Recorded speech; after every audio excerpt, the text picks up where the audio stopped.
رجائي يا رجائي يا رجائي يا رجائي يا رجائي. الحمد لله نحمده ونستعينه ونستغفره ونؤمن به ونتوكل عليه ونعوذ بالله من شرور أنفسنا ومن سيئات أعمالنا. من يهده الله فلا مضل له ومن يضلل فلا هادي له.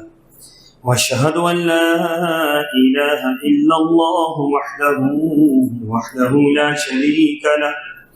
واشهد ان محمدا عبده ورسوله. اما بعد فان احسن الكلام كلام الله واحسن الهدي هدي محمد صلى الله عليه وسلم. وشر الامور محدثاتها وكل محدثة بدعة وكل بدعة ضلالة وكل ضلالة في النار. قال الله تبارك وتعالى في القرآن المجيد: أعوذ بالله السميع العليم من الشيطان الرجيم. بسم الله الرحمن الرحيم. من جاء بالحسنة فله 10 أمثالها ومن جاء بالسيئة فلا يجزى إلا مثلها وهم لا يظلمون. قل إنني هداني ربي إلى صراط مستقيم دينا قيما ملة إبراهيم حنيفا وما كان من المشركين. قل إن صلاتي ونسكي ومحياي ومماتي لله رب العالمين لا شريك له وبذلك أمرت وأنا أول المسلمين. اللهم صل على محمد وعلى آل محمد كما صليت على إبراهيم وعلى آل إبراهيم إنك حميد مجيد. اللهم بارك على محمد وعلى آل محمد كما باركت على إبراهيم وعلى آل إبراهيم إنك حميد مجيد. سبحانك لا علم لنا إلا ما علمتنا إنك أنت العليم الحكيم.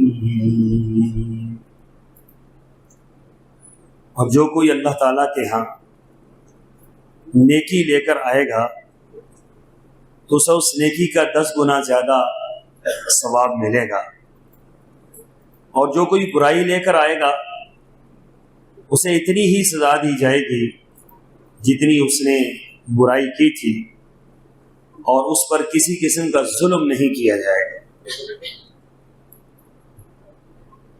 اور آپ صلی اللہ علیہ وسلم ان سے کہہ دیجئے کہ میرے رب نے مجھے سیدھی راہ دکھلا دی، اور یہی وہ مستحکم دین ہے جو ابراہیم علیہ السلام کا طریق زندگی تھا. اور سیدنا ابراہیم علیہ السلام مشرکوں میں سے نہ تھے. آپ ان سے کہہ دیجئے میری نماز، میری قربانی، میری زندگی اور میری موت سب کچھ اللہ رب العالمین کے لیے ہے، جس کا کوئی شریک نہیں، اور مجھے اسی بات کا حکم دیا گیا ہے، اور میں سب سے پہلے اللہ تبارک و تعالیٰ کا فرما بردار بنتا ہوں.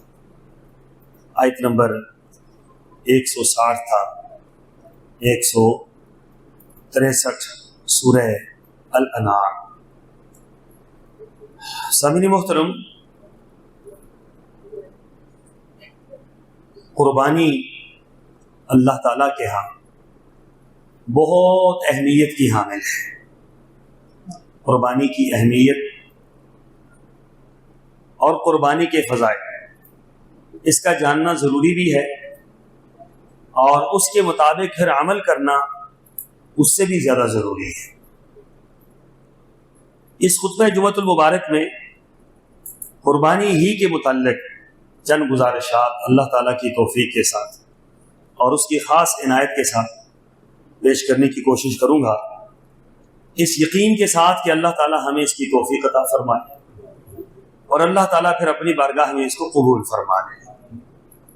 سب سے پہلی بات تو یہ سمجھیے کہ قربانی اللہ کا حکم ہے، اور جس چیز کے متعلق اللہ تبارک و تعالیٰ حکم دے دیں وہ معمولی چیز نہیں ہوتی۔ سابقہ امتوں میں بھی قربانی جاری رہی، اور حضرت ابراہیم علیہ السلام سے لے کر محمد رسول اللہ صلی اللہ علیہ وسلم تک قربانی کا تسلسل قائم رہا۔ اور اس قربانی کے متعلق اللہ تبارک و تعالیٰ نے جو قرآن پاک کے اندر لفظ بیان فرمایا حضرت ابراہیم کے متعلق، فرمایا وَتَرَكْنَا عَلَيْهِ فِي الْآخِرِينَ، کہ آپ نے جو عظیم قربانی پیش کی ہے، اس عظیم قربانی کو ہم دنیا کے آخری انسان تک اس کو جاری رکھیں گے۔ معلوم یہ ہوتا ہے کہ اللہ تبارک و تعالیٰ کا یہ حکم تھا، اور اللہ تبارک و تعالیٰ کا یہ آرڈر تھا، اور اللہ تبارک و تعالیٰ نے اس کو جاری کیا، اور قیامت تک اللہ اس کو جاری رکھنا چاہتے ہیں۔ کہ حضرت ابراہیم علیہ السلام کی وہ شایان شان قربانی، بے مثال قربانی، عظیم قربانی اور بے مثل قربانی، اس قربانی کی یاد تازہ ہوتی رہے، اور دنیا والے اس قربانی کو شوق اور ذوق اور جذبے کے ساتھ کریں۔ اس لیے فرمایا وَتَرَكْنَا عَلَيْهِ فِي الْآخِرِينَ۔ پھر اسی طریقے سے رسول اللہ صلی اللہ علیہ وسلم کو اللہ نے جو شان دی، فرمایا اے محمد صلی اللہ علیہ وسلم، ہم نے آپ کو کوثر عطا کی، اِنَّا أَعْطَيْنَاكَ الْكَوْثَرَ۔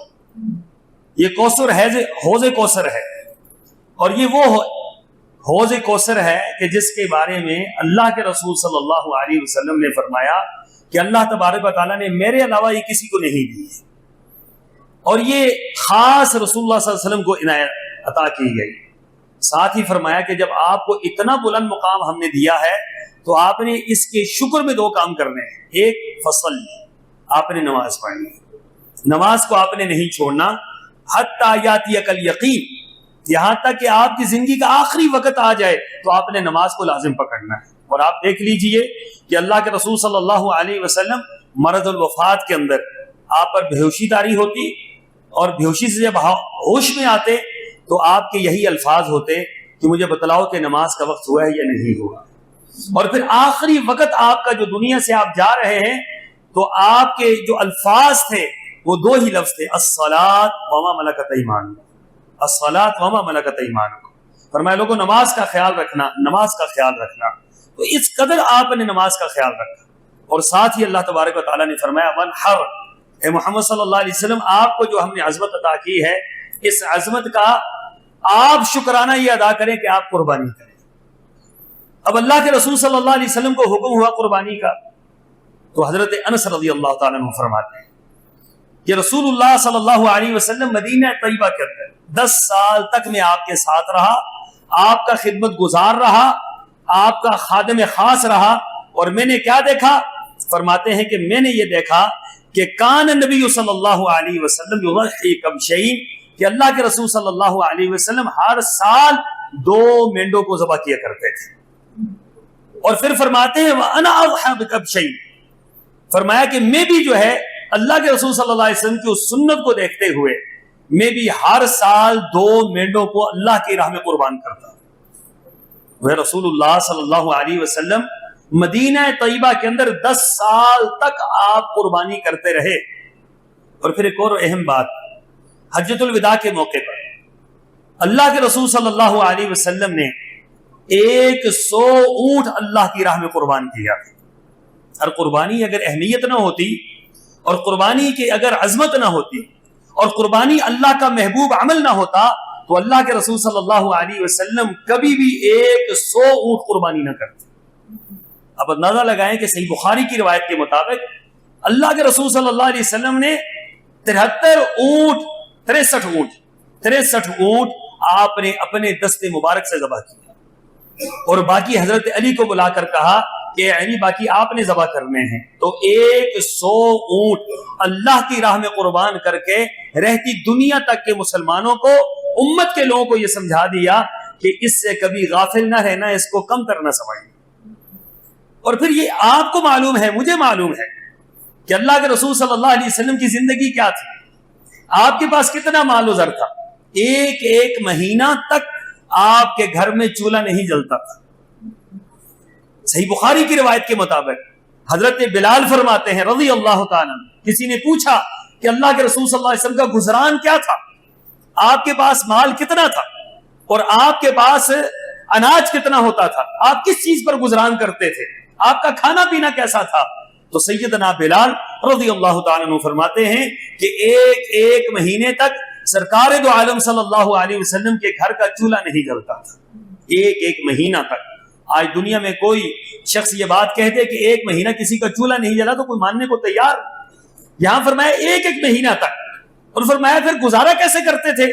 فرمایا گزارا ایسے ہوتا تھا کہ دو کالی چیزوں پر ہم گزارا کیا کرتے تھے۔ دو کالی چیزیں کیا ہیں؟ فرمایا ایک پانی اور ایک کھجور، ایک پانی اور ایک کھجور۔ اب گھر کا یہ عالم تھا کہ گھر کے اندر ایک ایک مہینہ تک چولہا نہیں جل رہا، اور اپنا یہ حال ہے کہ کھجور اور پانی پہ گزارا ہو رہا ہے، لیکن جب قربانی کی باری آ رہی ہے تو اللہ کے رسول صلی اللہ علیہ وسلم ہر سال 2 مینڈے قربان کر رہے ہیں۔ اللہ کے رسول صلی اللہ علیہ وسلم 100 اونٹ قربان کر رہے ہیں، اور پھر اسی روایت میں فرمایا کہ 100 اونٹ آپ نے قربان کیا، پھر اس کے بعد آپ نے فرمایا ایک مینڈا لایا جائے، ایک دمبا لایا جائے، پھر آپ نے اپنی طرف سے الگ ایک دمبا قربان کیا، پھر آپ نے فرمایا گائے لائی جائے، گائے لائی گئی تو آپ نے اپنے گھر والوں کی طرف سے جو آپ کی ازواج مطہرات تھی، آپ کے اہل بیت تھے، آپ نے ان سب کی طرف سے ایک گائے قربانی کی۔ تو آپ اندازہ لگا لیں کہ جو لوگ یہ بات کہتے ہیں کہ قربانی کا نصاب ہے، وہ اس فلسفے کو نہیں سمجھ پائے کہ قربانی کے لیے نصاب کوئی نہیں ہوتا، قربانی کے لیے تو جذبہ ہوتا ہے۔ قربانی محبت کی بنیاد پر ہوتی ہے، قربانی کسی نصاب کی بنیاد پر نہیں ہوتی کہ آپ کے پاس یہ ہو تو آپ پر واجب ہے، آپ کے پاس یہ ہو تو آپ پر ضروری ہے، ایسا نہیں ہے۔ قربانی کا کوئی نصاب نہیں ہے، قربانی کا نصاب یہ ہے کہ آپ اللہ سے محبت رکھتے ہیں، اللہ کے رسول سے محبت رکھتے ہیں، اور اللہ کی راہ میں آپ اللہ کے نام پر قربانی دینے کا جذبہ رکھتے ہیں، تو آپ کو یہ قربانی کرنی پڑے گی۔ اس لیے اس کے لیے نصاب کوئی بھی نہیں۔ ہم ہر چیز میں نصاب میں پڑ جاتے ہیں کہ شاید ہماری جان چھوٹ جائے، شاید ہم اس سے جو ہے وہ کنارہ کش ہو جائیں، یا ہمیں یہ عمل نہ کرنا پڑے۔ اللہ کے بندو یاد رکھو کہ قربانی ایثار کا نام ہے۔ حضرت کیا کوئی نصاب مقرر کیا جا سکتا ہے حضرت ابراہیم کی قربانی کے لیے؟ آپ بتلائیے کہ بیٹے کی قربانی کے لیے کیا نصاب ہو سکتا ہے؟ یہاں نصاب کیا تھا؟ یہاں نصاب یہ تھا ان صلاتی و نسکی و محیای و مماتی للہ رب العالمین۔ بیٹے کو قربان کر رہے ہیں، ساتھ یہ فرما رہے ہیں اے اللہ میرا ایک ایک سجدہ، میرا ایک ایک رکوع، میرا ایک ایک جلسہ، میری ایک ایک تحیات، میری ایک ایک قربانی، میری زندگی، میری موت، اللہ سب کچھ تیرے لیے۔ یہ تو معمولی سی بات ہے۔ قربانی کے لیے یاد رکھے کہ جذبہ شرط ہوتا ہے، قربانی کے لیے نصاب شرط نہیں ہوتا۔ جن لوگوں نے قربانی کو نصاب کے ساتھ منسلک کر دیا، وہ قربانی کی حقیقت کو نہیں سمجھ سکے، اس کے فلسفے کو نہیں سمجھ پائے ہیں، اس کے جذبے اور احساس کو نہیں سمجھ پائے کہ اللہ کے رسول صلی اللہ علیہ وسلم کے پاس کون سا نصاب تھا۔ حضرات صحابہ کرام جو صحابہ صفہ تھے وہ قربانی کیا کرتے تھے، جو 70 صحابہ تھے اور فقر و فاقے کا شکار تھے وہ قربانی کیا کرتے تھے، ان کے پاس کون سا نصاب تھا؟ تو لہٰذا یاد رکھیں کہ قربانی جو ہے یہ اثار کا نام ہے، یہ جذبے کا نام ہے، اللہ کے حکم کا نام، رسول اللہ کی چاہت کا نام ہے، حضرت ابراہیم کی سنت کا نام ہے۔ اس لیے اس کو کسی نصاب میں نہ الجھائیں، اس کو صرف اور صرف اللہ کے حکم تک محمول رکھیں، رسول اللہ صلی اللہ علیہ وسلم کی سنت تک رکھیں اس کو۔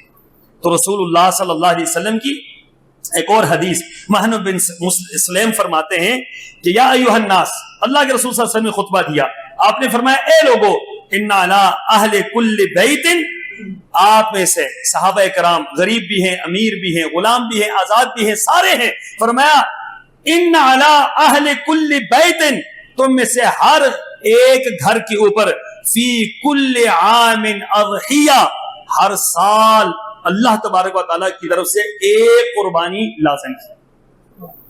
اب اس حدیث مبارکہ کے اندر قربانی کی اہمیت کا پتہ چلتا ہے، اور ساتھ ساتھ یہ پتہ چلتا ہے کہ یہ آپ نے نہیں فرمایا کہ یہ نصاب ہے، اتنے پیسے ہوں، اتنا سونا ہو، اتنا چاندی ہو، اتنا آپ کر سکتے ہو، نہیں، فرمایا کہ ہر گھر کے اوپر ہر سال ایک قربانی لازم تھی، اور صحابہ کرام پر قربان جائیں کہ وہ رسول اللہ صلی اللہ علیہ وسلم کی منشا کو سمجھا کرتے تھے، آپ کی زبان مبارک سے نکلے ہوئے الفاظ کو سمجھا کرتے تھے، آپ کی اس تعبیر اور توضیح کو سمجھا کرتے تھے. تو انہوں نے ہر سال صحابہ کرام نے قربانیاں کی اور خوشی کے ساتھ کی، اور رسول اللہ صلی اللہ علیہ وسلم کی اس سنت کو ہمیشہ انہوں نے جاری رکھا. اسی طریقے سے جو لوگ قربانی کی استطاعت کے باوجود قربانی نہیں کرتے، ان کے لیے اللہ کے رسول صلی اللہ علیہ وسلم نے ایک بہت شدید وعید جاری فرمائی. اس کو کہتے ہیں بعض اوقات سخت ترین حکم جاری کرنا، کہ جس سے قربانی نہ کرنے والوں کو عبرت حاصل ہو اور وہ قربانی کی طرف آ جائے. وہ کیا ہے؟ سیدنا حضرت ابو ہریرہ رضی اللہ تعالیٰ عنہ فرماتے ہیں کہ رسول اللہ صلی اللہ علیہ وسلم نے فرمایا من کان لہ ساعۃ ولم یضحی، فرمایا کہ جو استطاعت رکھتا ہے قربانی کی، جو قربانی کر سکتا ہے اور قربانی نہیں کر رہا، قربانی کا اس کے پاس قربانی کے لیے موجود ہے رقم، قربانی کے لیے اس کے پاس گنجائش موجود ہے، لیکن قربانی نہیں کرتا، فرمایا فلا یقربن مصلانا، فرمایا کہ اسے چاہیے کہ ہماری عیدگاہ کے قریب بھی نہ بھٹکے. اب اندازہ لگائیں کہ عیدگاہ میں حکم دیا جا رہا ہے عورتیں بھی آئیں، حکم دیا جا رہا ہے بچے بھی آئیں، حکم دیا جا رہا ہے وہ عورتیں بھی آئیں کہ جنہوں نے نماز نہیں پڑھنی.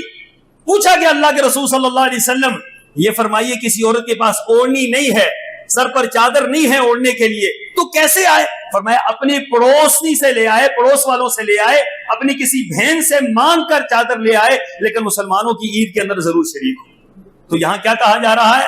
وہ شخص جو قربانی کی استطاعت رکھتا ہے اور قربانی نہیں کرتا، اسے چاہیے کہ خبردار فلا یقربن مصلانا، وہ ہماری عیدگاہ کے قریب بھی نہ آئے. عیدگاہ کے اندر آنا تو بہت دور کی بات ہے، نماز پڑھنا تو بہت دور کی بات ہے، فرمایا وہ کیا کرنے آ رہا ہے؟ آج کا بڑا عمل وہ تو قربانی ہے، اور یہ قربانی کر ہی نہیں رہا، اس کو قربانی کی اہمیت کا احساس ہی نہیں ہے. تو لہذا کس لیے ہماری عیدگاہ کے قریب آ رہا ہے یا ہماری نماز پڑھنے کے لیے آ رہا ہے؟ فرمایا فلا یقربن مصلانا، خبردار یہ ہمارے مصلوں کے قریب نہ، یا ہماری عیدگاہ کے قریب نہ. آپ اندازہ لگائیں کہ سرور کونین صلی اللہ علیہ وسلم کس قدر سخت ناراضگی کا اظہار فرما رہے ہیں اس شخص کے لیے جو قربانی کی استطاعت رکھتا ہے لیکن قربانی نہیں کر رہا. اسی طریقے سے سیدنا ابو امامہ رضی اللہ تعالیٰ عنہ فرماتے ہیں کہ رسول اللہ صلی اللہ علیہ وسلم مدینہ طیبہ کے اندر قربانیوں کو آپ پہلے خریدتے تھے، قربانی کو موٹا تازہ کرتے تھے، اور آپ کی دنیا سے چلے جانے کے بعد صحابہ کرام پہلے قربانیاں خریدتے، ان کو کھلاتے پلاتے تھے، ان کو موٹا تازہ کرتے تھے، اور پھر ان کو اللہ کی راہ میں قربان کیا کرتے تھے. ایک ہی ہوتا ہے کہ قربانی آپ لائے ہیں، لا کر آپ نے اگلے دن ہی اسی وقت ذبح کر دی. ایک ہی ہے کہ آپ نے قربانی 2 3 مہینے پہلے خرید رکھی اور اس کو آپ باقاعدہ طور پر پال رہے ہیں. اس کے ساتھ جو آپ کی پیار اور محبت ہوتی ہے نا قربانی کی، وہ اور ہوتی ہے. اس لیے اجتماعی قربانی کے اندر یہ جذبہ مان پڑ جاتا ہے کہ بندے کو صرف اجتماعی قربانی کے اندر گوشت ہی ملتا ہے، باقی جو ہے وہ جو اصل چیز ہے نا قربانی کے ساتھ ایک تعلق قائم ہونا، وہ جانور کے ساتھ ایک تعلق قائم ہونا، اس سے محبت کا اظہار کرنا. اب جو محبوب چیز ہوتی ہے، ہمارے ہم نے اپنی آنکھوں سے دیکھا کہ گاؤں میں ایک بندے نے بہت خوبصورت بیل پال رکھا تھا. وہ کہیں اس کی پیدائش کے ساتھ ہی اس کی گائے جو ہے وہ فوت ہوگی، اس کی والدہ بیل کی، تو اس بندے نے اس کو پالا تھا، اس کو فیڈر سے دودھ پلاتا تھا، اور بعد میں اتنا منسلک ہو گیا کہ وہ جہاں بندہ جاتا تو وہ اس کے ساتھ ہی ساتھ جاتا تھا. تو ہمارے جو بزرگ تھے تایا جان، انہوں نے اس کو بلا کر کہا کہ یار یہ تجھے بہت پیارا ہے. اس نے کہا جی بچوں سے زیادہ پیارا ہے یہ جانور. تو کہا یہ پیارا ہے، اس کو قربانی کر. تو جب اسے کہا نا قربانی کرو تو اس کو ایسے محسوس ہوا جس طرح اس کا دل نکل گیا. اس نے اپنے دل پہ ہاتھ رکھ کے کہا حضرت آپ نے یہ کیا کہہ دیا، اس کو قربان کروں. فرمایا اللہ کے بندے تو نے قرآن کو نہیں پڑھا، لن تنالوا البر حتى تنفقوا مما تحبون. اللہ کو محبوب ترین چیز اللہ کے سامنے رکھو، ہو سکتا ہے اسی کے بدلے میں تجھے جنت مل جائے. تو ہم نے اپنی آنکھوں سے وہ منظر دیکھا تھا کہ وہ جانور لے کر آیا اور جانور کو اس نے اپنے ہاتھوں سے اس طرح بٹھایا، خود بیٹھ گیا جانور، اور جانور لیٹ بھی گیا، بالکل قربان ہونے کے لیے جانور لیٹ گیا. تو وہ لوگ بھی رو رہے تھے اور وہ بندہ بھی رو رہا تھا، اور اس کیفیت کو دیکھ کر سمجھ آ رہا تھا کہ جس جانور کو آپ پالتے ہیں، جس جانور کو آپ اپنے ساتھ سدھاتے ہیں، جس جانور کے ساتھ آپ اٹھنا بیٹھنا کرتے ہیں، اس کی قربانی کرنے کا اور معاملہ ہے، اور جو لا کر آپ نے ذبح کر دیا اس کا اور معاملہ ہے۔ اس لیے صحابہ کرام اس بات کو سمجھتے تھے، وہ جانور کو پہلے خرید کر لاتے اور اس کو موٹا تازہ کرتے، کھلاتے، اپنے ساتھ اس کو رکھتے، اس کے بعد اس کو قربان کیا کرتے تھے۔ تو یہ صحابہ کرام کا خاص معمول تھا قربانی کے لیے، اس کی اہمیت کی بنیاد پر۔ اسی طریقے سے سفر کے اندر کئی چیزیں اللہ تبارک و تعالیٰ کی طرف سے آپ کو اختیار حاصل ہے کہ آپ چھوڑ دیں۔ سفر کے اندر نماز ہے، 4 رکعت نماز پڑھتے ہیں، حکم ہوا ہے کہ 2 رکعت نماز پڑھیں۔ اسی طریقے سے سفر کے اندر 2 نمازوں کو جمع بھی کرنا۔ اسی طریقے سے سفر کے اندر آپ روزے کو چھوڑ بھی سکتے ہیں، آپ کو اختیار دیا گیا، آپ روزہ رکھ بھی سکتے ہیں، روزہ چھوڑ بھی سکتے ہیں، لیکن قربانی کے متعلق ایسا نہیں ہے۔ صحابہ کرام کا طرز عمل کیا تھا، اللہ کے رسول صلی اللہ علیہ وسلم کا طرز عمل کیا تھا؟ فرماتے ہیں، صحیح بخاری کی روایت ہے کہ ہم ایک سفر میں تھے، سفر کے دوران عید الاضحیٰ آ گئی۔ اللہ کے رسول صلی اللہ علیہ وسلم نے صحابہ کرام کو فرمایا، کنا مع رسول اللہ صلی اللہ علیہ وسلم فی سفر فحضر الاضحیٰ، فرمایا ہم رسول اللہ صلی اللہ علیہ وسلم کے ساتھ سفر میں تھے، یہاں تک عید الاضحیٰ آ گئی۔ تو سفر میں آپ نے کیا فرمایا؟ فاشترکنا فی البقرہ 7، فرمایا کہ تمہارے پاس جو جانور ہیں ان میں جو گائے ہے اس کے اندر 7 بندے شریک ہو جائیں، یہ اجتماعی قربانی۔ ایک گائے کے اندر کتنے بندے شریک ہوں؟ 7 بندے شریک ہوں۔ اور فرمایا فی البعیر 10، جو اونٹ ہے اس کے اندر 10 شریک ہو جائیں۔ یہ اللہ کے رسول صلی اللہ علیہ وسلم نے نہیں فرمایا کہ آپ لوگ سفر میں ہیں، سفر میں تو نماز بھی معاف ہوتی ہے، سفر میں تو روزہ بھی معاف ہوتا ہے، لہذا سفر میں قربانی بھی کیا ہے؟ معاف ہے۔ یہ اللہ کے رسول صلی اللہ علیہ وسلم نے نہیں فرمایا۔ فرمایا سفر کے اندر حکم دیا گیا کہ آپ نے قربانی کرنی ہے، اللہ کے رسول نے بھی قربانی کی اور ہم نے بھی قربانی کی، اور قربانی اس انداز سے ہم نے کی کہ گائے کے اندر 7 افراد اور اونٹ کے اندر 10 افراد جمع ہو گئے۔ آپ اس بات سے اندازہ لگائیں کہ قربانی کی کتنی اہمیت ہے کہ سفر کے اندر بھی قربانی معاف نہیں، حکم دیا اللہ کے رسول صلی اللہ علیہ وسلم نے سفر کے اندر بھی قربانی کرنی۔ اسی طریقے سے میت کی طرف سب کچھ احکام اور مسائل، یہ خاص مسائل، اس کے تو بہت زیادہ مسائل ہیں، وقت نہیں ہوتا، لیکن خاص مسائل۔ پہلی بات، میت کی طرف سے قربانی درست ہے، میت کی طرف سے قربانی درست ہے۔ اس کے 2 طریقے، ایک طریقہ یہ ہے کہ آپ مستقل اپنے جانور کے ساتھ جو آپ جانور قربانی کر رہے ہیں اسی کے ساتھ آپ میت کو شامل کر لیں۔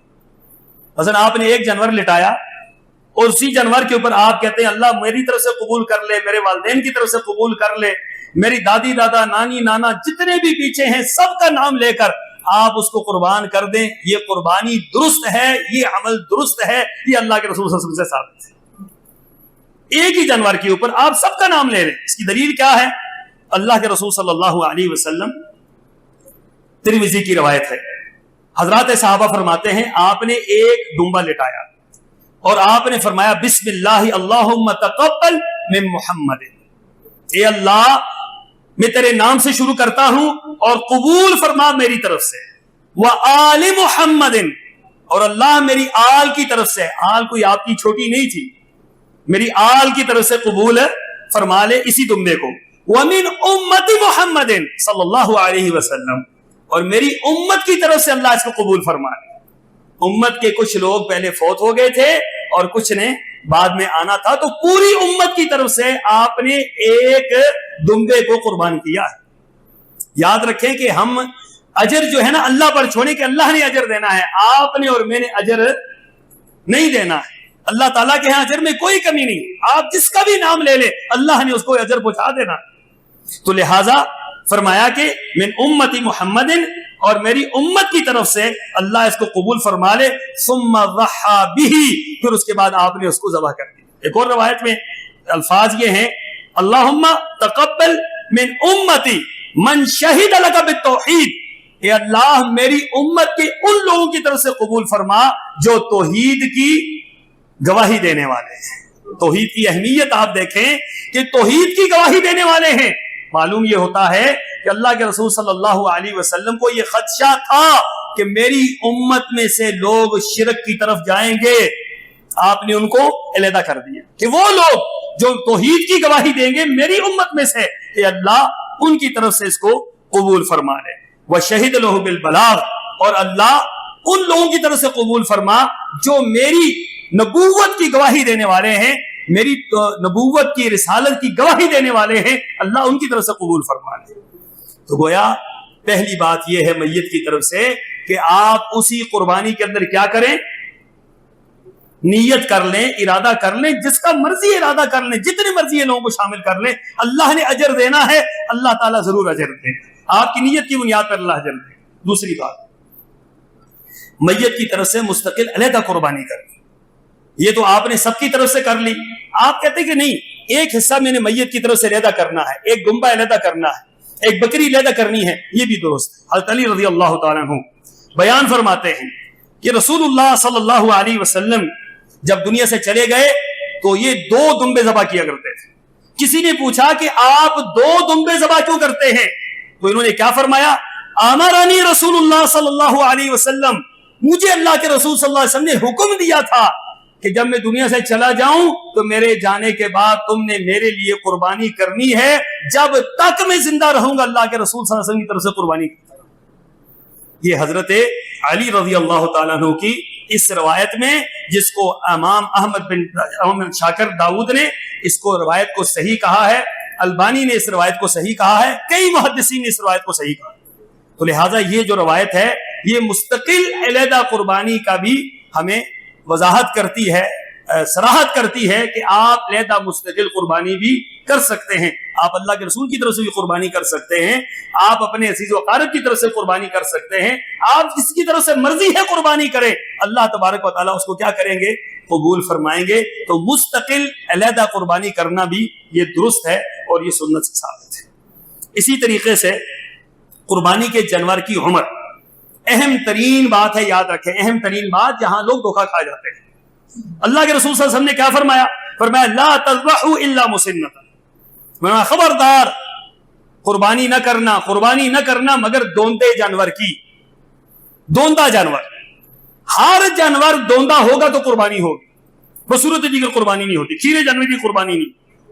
دوسری بات، عام طور پر لوگ یہ بات دھوکہ دیتے ہیں کہ جناب اس کی عمر پوری ہے، حدیث کے اندر عمر موجود نہیں، حدیث کے اندر عمر موجود نہیں ہے، حدیث کے اندر دوندا ہونے کا حکم دیا گیا ہے کہ دوندا ہو، ورنہ آپ یہ فرماتے کہ 1 سال کا یہ ہو، 2 سال کا یہ ہو، 3 سال کا یہ ہو، یہ آپ نے نہیں فرمایا، آپ نے ایک حکم دیا ہے، وہ کیا ہے کہ لا تذبحوا الا مسنۃ، فرمایا کہ جب تک جانور دوندا نہ ہو آپ قربانی نہیں کر سکتے۔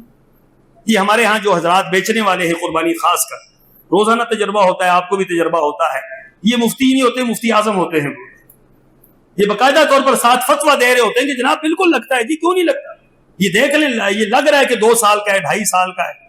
بھائی پہاڑ جتنا جانور ہونا، یاد رکھیں پہاڑ جتنا جانور اگر وہ دوندا نہیں ہے تو اللہ تعالیٰ کی قربانی نہیں دیتا، اور چھوٹا سا جانور ہے اگر وہ دوندا ہے، شرائط شریعت نے مقرر کی ہیں، آپ اور میں نہیں کر سکتے، یہ اللہ کے رسول کا حکم ہے، آپ نے فرمایا، یہاں پر ہم اس میں اجتہاد نہیں کر سکتے کہ جناب بڑا ہے، چھوٹا ہے، عمر پوری ہے، عمر کم ہے، نکل گیا ہے، یہ ہو گیا، یہ ایسا نہیں۔ لا تذبحوا الا مسنۃ، حکم آ گیا کہ بھئی آپ ذبح کریں گے تو صرف اور صرف دوندا ذبح کریں، لیکن اس حدیث کے اندر ایک اور لفظ فرمایا الا ان يعسر علیکم فتذبحوا جزعۃ من الضأن، ہاں 2 شرطوں کے تحت فرمایا کہ اگر تمہیں مارکیٹ کے اندر آپ کو دوندا جانور میسر نہیں ہے، میسر ہے، اس کی قیمت کیا ہے، زیادہ ہے، آپ کی پہنچ سے باہر ہے، تو پھر اس صورت میں ان 2 شروط کی بنیاد پر آپ بھیڑ کا 1 سال کا بچہ جو آپ کے گھر کا پلا ہوا ہو، مارکیٹ کا نہ ہو، جو آپ کے پاس پیدا ہوا، آپ کو پتا ہے یہ پورے 1 سال کا ہو گیا ہے، 1 سال کا بھیڑ کا بچہ وہ قربانی کرنا جائز ہے، بصورت دیگر جائز نہیں۔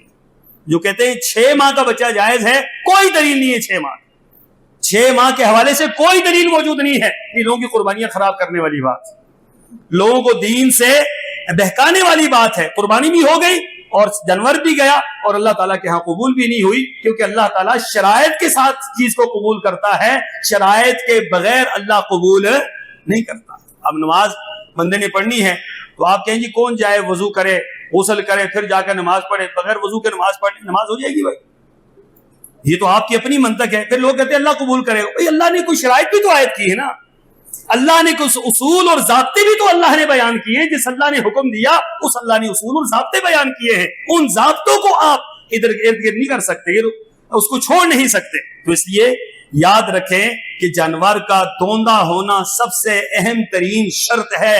اس شرط کو پورا کریں. اگر کسی نے دوندا جانور کے بجائے کھیرا لے لیا ہے, اس جانور کی قربانی نہیں ہوتی, یہ ضائع ہو جائے. پھر اسی طریقے سے خصی اور غیر خصی جانور کی قربانی درست ہے. لوگ یہ سمجھتے ہیں, بعض لوگوں کا یہ خیال ہے کہ خصی جانور جو ہے یہ عیب ہے. خصی ہونا عیب نہیں ہے, خصی کرنا تو عیب ہے. یہ خصی کرنا جائز نہیں ہے شرعاً, یہ غلط چیز ہے.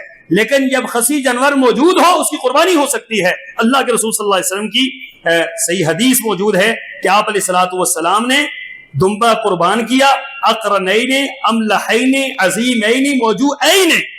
فرمایا کہ بڑے بڑے سینگ تھے اس کے, اور بڑا موٹا تازہ تھا, خوب اس کے اوپر گوشت تھا, اور وہ خصی تھا. اللہ کے رسول صلی اللہ علیہ وسلم نے اس کو کیا کیا ہے, ذبح کیا.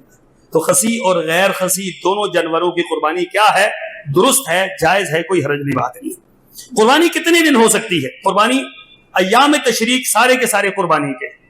اب ایام تشریق کون سے ہیں؟ 11 12 13. ایام تشریق کون سے ہیں جی؟ 11 12 اور 13, یہ ایام تشریق ہے.